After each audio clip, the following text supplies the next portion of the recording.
Hello po sa inyong lahat mga crypto. Meron na naman po tayong isang malaking balita rito na bumungad sa mundo ng cryptocurrencies. Ang founder po ng Tron na si Ginoong Justin Sun ay nag-invest ng napakalaking $30 million sa World Liberty Financial or WLFI.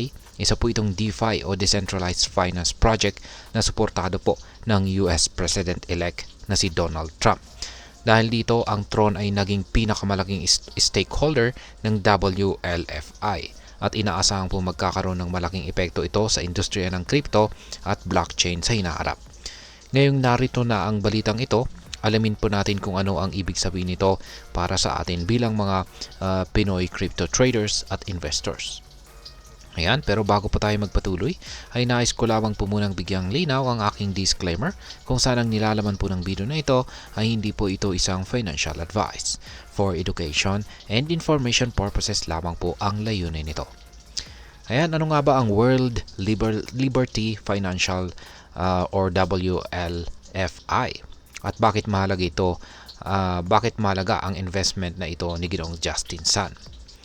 Ayan, ang World Liberty Financial ay isa pong decentralized finance platform na layong magbigay ng serbisyo sa lending at borrowing gamit po ang blockchain technology. Ang core po nito ay ang WLFI token na nagsisilbing governance token ng platform. Ang project po na ito ay inilabas noong September 2024, ngunit nahirapan po itong makamit ang target sales nito na $300 million. Bago pumasok si Ginoong Justin Sun, ang token sales nito ay umabot lamang po sa $21 million. Ngunit dahil po sa $30 million na investment ni Ginoong Justin Sun, hindi lamang po nalagpasan ng WLFI ang kinakailangang funding barrier. Naging profitable na rin ito para sa DT Marks DeFi LLC, isang Trump-affiliated na entity. Ayon po sa kanilang gold paper, makakakuha ang DT Marks ng 75% ng net protocol revenues at 337.5 million na WFI tokens mula sa initial sales. Ngayon ay ano po ang kahulugan ng pagpasok ng Tron sa WLFI?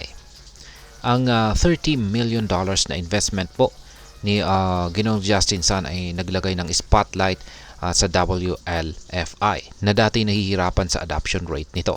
Bilang pinakamalaking stakeholder, layon po ni Ginoong Justin Sun na gawing mas kilala ang WLFI at ipromote ang DeFi technology bilang isang bahagi ng mas malawak na blockchain adoption. Bukod po rito ay naging malinaw na si Pangulong Donald Trump na may personal holdings kay Ethereum at iba pang mga cryptocurrencies ay aktibong sinusuportahan ang DeFi space. Ayon po kay Ginoong Sun, ang ganitong mga hakbang ay makakapagpalakas sa posisyon ng US bilang isang global blockchain hub. Sa ganitong pagsuporta ay tiyak na mas marami pang investors ang mapapaisip tungkol sa potensyal ng WLFI at DeFi sa pangkalahatan. Ngayon ay ano po ang mga hamon na kinakaharap ng WLFI? Kahit na may malaking pondo at suporta mula kay Ginoong Justin Sun at Trump, may mga isyong kailangan pong harapin ang WLFI. Isa na po rito ang pagiging limitado ng kanilang token sale. Bukas lamang ang participation para sa mga non-US investors at accredited investors sa US. Dagdag pa rito, ang WLFI tokens ay hindi pa transferable or divisible na maaaring maging turn off para sa maraming mga crypto investors na naghahanap po ng flexibility. Gayunpaman, ang paggamit po ng WLFI ng Chainlink standards para sa security at cross-chain interoperability ay nagbibigay po ng tiwala sa project. Ang backing naman po ni Ginoong Justin Sun ay maaaring magdala ng mas maraming partnerships at innovation sa platform. Ayon po kay Zach Folkman, co-founder ng WLFI. Ayan, ngayon ay ano po ang epekto nito para sa atin bilang mga Pinoy crypto traders or investors? Para sa atin ay ang pagpasok po ni Ginoong Justin Sun sa WLFI ay maaring magdala ng bagong opportunities. Ang DeFi platforms tulad po ng WFI ay nag-aalok ng decentralized lending at borrowing na mas mabilis at mas mura kumpara sa traditional na financial institutions.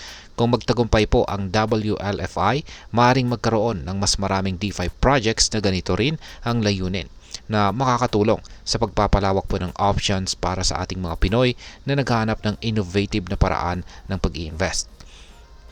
Ngunit hindi rin natin dapat kalimutan ang mga risk dahil bago pa lamang ang WLFI, mataas po ang posibilidad ng volatility at hindi pa garantisado ang tagumpay nito. Bilang investors, mahalaga po ang pagsasagawa ng research at pagiging maingat sa anumang uri ng investment. Ngayon ay ano naman po ang aking masasabi tungkol dito? Naniniwala po ako na ang investment ni Ginoong Justin Sun ay isang hakbang patungo sa pagpapalawak ng DeFi adoption. Ang ganitong mga project ay nagpapakita po na ang blockchain at crypto ay hindi lamang eksperimento, kundi isang seryosong bahagi ng future ng finance.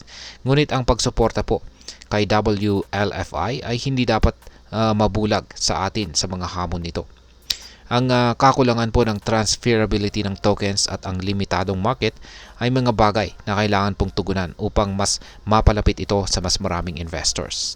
At sa huli, ang partnership na ito sa pagitan po ng Tron, WLFI at si Trump ay isang magandang indikasyon na mas marami pang malalaking project ang darating. Kaya mga crypto, oras na para maging mas mapanuri at handa sa mga pagbabagong dala ng blockchain sa ating buhay. Kaya ayan mga crypto, excited na ba kayo sa potensyal ng World Liberty Financial? Ano sa tingin ninyo ang epekto ng ganitong mga investment sa crypto industry?